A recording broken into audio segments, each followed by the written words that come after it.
Hello, I'm Rosie. Today I'm going to do a book review on Elena Vanishing by Elena Dunkle and her mother Clare Dunkle. This book is probably the most poignant book that I've read so far this year. It's a memoir written about Elena's struggles with anorexia from her point of view, with a focus on important events that demonstrate the seriousness of anorexia and her own battles in trying to overcome it. It explores the various treatments she had and the pitfalls and highs she felt over the years, and it follows her story from, I think, her being 17 to her college years. So it does follow a number of years of her battle with anorexia, which I think highlights these type of disorders can't be cured instantaneously. It takes a lot of work and effort to treat them. I thought this book was really well done. I was very close to tears at the end, and that is something that rarely happens. I don't often cry in books or anything, and I think that's because the way it's told from Elena's perspectives, you as a reader are able to empathise with her story and get more involved. So in the more difficult sections, you do feel the emotional tension and build up, and by the time it gets to the end, there is such a release. And for me, after reading this book, I had to go and sit and think about it for a while. It was just that emotive for me. I don't know whether this is the same for everyone. I think it depends on your own personal experiences with mental disorders and your ability to empathise. And I found myself being able to relate to her really well as seeing parts of my own personality in her.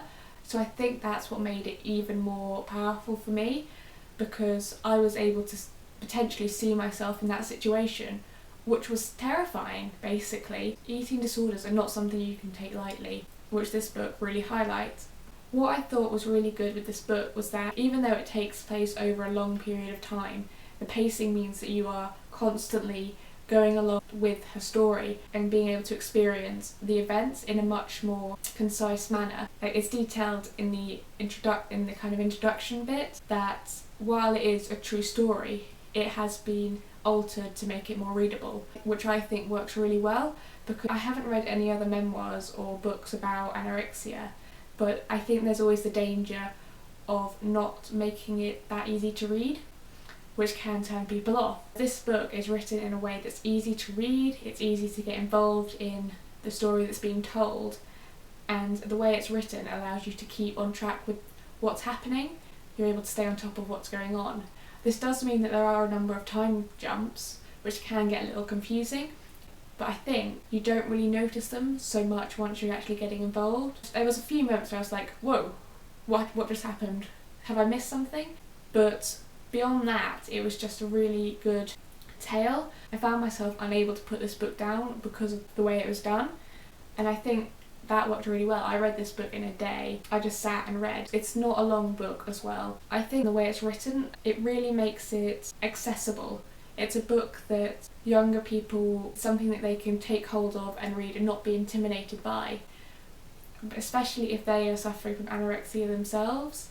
This book gives them a chance to relate to someone and see someone else experience what they are going through, which I personally believe helps enormously with these kind of disorders. And it's also highlighted in this book as well. Having someone else who's going through what you're going through and working together can be beneficial in a really good way. She does say that this book is not provided for tips or advice on how to treat it or anything like that. It's basically her talking about her experiences, which I thought was a really good way of doing it, because everyone's different. Everyone responds to treatments differently. I think it was just well thought out, because there is always a danger with these kind of books of people not taking from it the idea that they can be treated, but taking the idea from it that they're not perfect yet. They've still got a way to go until they're properly anorexic and beautiful. This was especially highlighted with the numbers. Elena talks about numbers a lot and how that affects her way of eating and focusing on life. It's all about the numbers and the order, but the numbers are never told. I've read a number of reviews where people have complained about that, because saying that, oh, it doesn't really care about the numbers. But I wonder if that was done to stop readers thinking, I've got to get to that number's the beautiful number.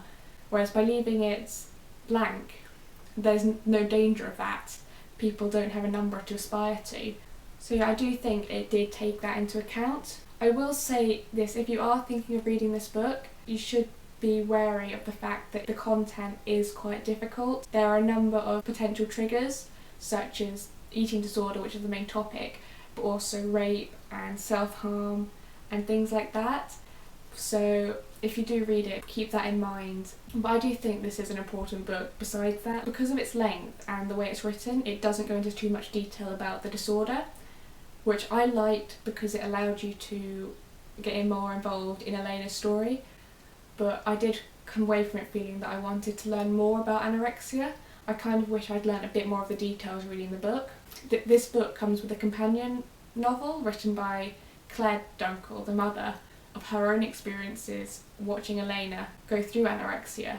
And I'm really looking forward to reading that book because of the way it'll give an alternate perspective on the events and may include more details about the interaction with the doctors and those kind of things, which I find really interesting as well. It is a lot longer, and I think it may be written more for an adult audience, whereas this is written more for younger people. And I think that works really well because it allows a talking point for parents and their children and a way for them to grasp the idea of what anorexia entails and how scary it is. One of the main things that Elena struggles with is the voice in her head, which is cruel and condescending and just terrifying. To have that voice in your head constantly, I think it says a lot about the struggles those with anorexia go through, and the way it's done in this book is very well done. It's like you're hearing the voice yourself, and I found that terrifying. Like, just these voices are dangerous, and I think because they're invisible to everyone else, it really shows that types of disorders are very internalised. And I think with the stigma that's going on, people don't really understand that. They think, oh, just feed them more food, they'll be fine. Whereas no, there's other psychological issues as well underlying that, and this book shows that really well. I really enjoyed this book, and I really have to thank Chronicle Books for sending me a copy to review. I do feel like I've learned a lot just from reading this book, and I feel I'll be able to look at these types of disorders differently. I do think if you are interested in eating disorders or even just mental health in general, this book is something that you should read. It's really interesting, and it's also just something that is, I'm not going to say enjoyable because it's well written and it's a book that you can sink your teeth into and just sit and read. It was a pleasure to read it. The content just makes it a bit difficult for me to say it was enjoyable because I don't enjoy seeing people go through what Elena went through, but I do find it a pleasure being able to share her story, and I do think it's incredibly brave of her to talk about it. I would not be able to at all. I gave this book 4.5 out of 5 stars. I do highly recommend reading this book though. That was my review for Elena Vanishing. I will see you next time. Goodbye!